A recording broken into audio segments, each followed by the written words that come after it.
जमुना के किनारे तुम्हारे काफिले ने कभी वुज़ू किया था और आज उसी दिल्ली में तुम डर महसूस कर रहे हो।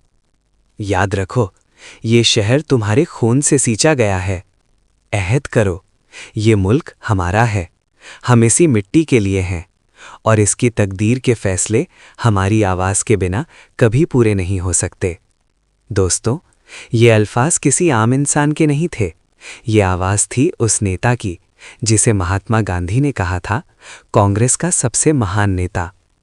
ये शब्द थे उस शख्स के जिसने अपनी पूरी जिंदगी अंग्रेज़ों से लड़ते हुए गुजार दी। कभी जेल, कभी गालियां, कभी अपनों की बेइज्जती, मगर एक दिन भी पीछे नहीं हटा। दिलचस्प बात यह है कि पाकिस्तान की मांग करने वाले मोहम्मद अली जिन्ना का सबसे बड़ा विरोधी भी यही इंसान था, जबकि वो खुद भी मुसलमान था। इतिहासकार कहते हैं, भारत के बंटवारे के खिलाफ सबसे आखिर तक लड़ने वाला नेता अगर कोई था तो वही था। जब गांधी, नेहरू और सरदार पटेल तक मान चुके थे कि अब बंटवारा नहीं रुकेगा, तब भी एक इंसान था जो आखिरी सांस तक डटा रहा।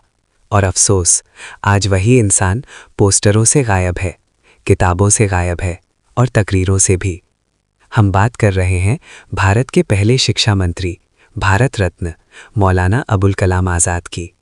11 नवंबर 1888, मक्का की धरती। यहीं पैदा हुआ एक ऐसा बच्चा जो आगे चलकर भारत की सोच बदलने वाला था। सिर्फ 10-11 साल की उम्र में फारसी, अरबी, उर्दू, हिंदी, अंग्रेज़ी सब पर महारत, धर्म के साथ साथ गणित और इतिहास पर भी पकड़। 12 साल की उम्र में लेख लिख रहा था और 25 साल के लोगों को पढ़ा रहा था। कौन सोच सकता था कि एक शायर और पत्रकार एक दिन आज़ादी की सबसे बुलंद आवाज़ बनेगा। 1905, बंगाल का बंटवारा। मौलाना आज़ाद ने खुलकर विरोध किया। 1912 में उन्होंने शुरू किया अल हिलाल, एक अखबार जो मजलूमों की आवाज़ बन गया। अंग्रेज़ डर गए, अखबार पर बैन लगा, मौलाना को जेल। फिर आया अल बलाग, फिर बैन, फिर जेल। लेकिन यही जेल उन्हें आज़ादी की जंग तक ले आई। हिंदू मुस्लिम एकता की सबसे मजबूत आवाज़। मौलाना आज़ाद ने मुस्लिम नौजवानों को कांग्रेस से जोड़ा, हिंदू मुस्लिम एकता को अपनी राजनीति की बुनियाद बनाया। 1923 वो बने कांग्रेस के सबसे कम उम्र के अध्यक्ष। 1940 से 1946 तक फिर से कांग्रेस की कमान। देश मुश्किल दौर में था और सबसे बड़ा टकराव था मोहम्मद अली जिन्ना से। जिन्ना चाहते थे मुस्लिम लीडरशिप में सिर्फ एक नाम रहे और आज़ाद चाहते थे एक अखंड भारत। आखिरकार 1947 में देश टूट गया, मगर इतिहास ने बताया हार जिन्ना की हुई, जीत आज़ाद की। पाकिस्तान के बारे में उनकी चेतावनियां एक एक कर सच साबित हुईं। बंटवारे से टूटे दिल के साथ मौलाना आज़ाद जामा मस्जिद पहुंचे।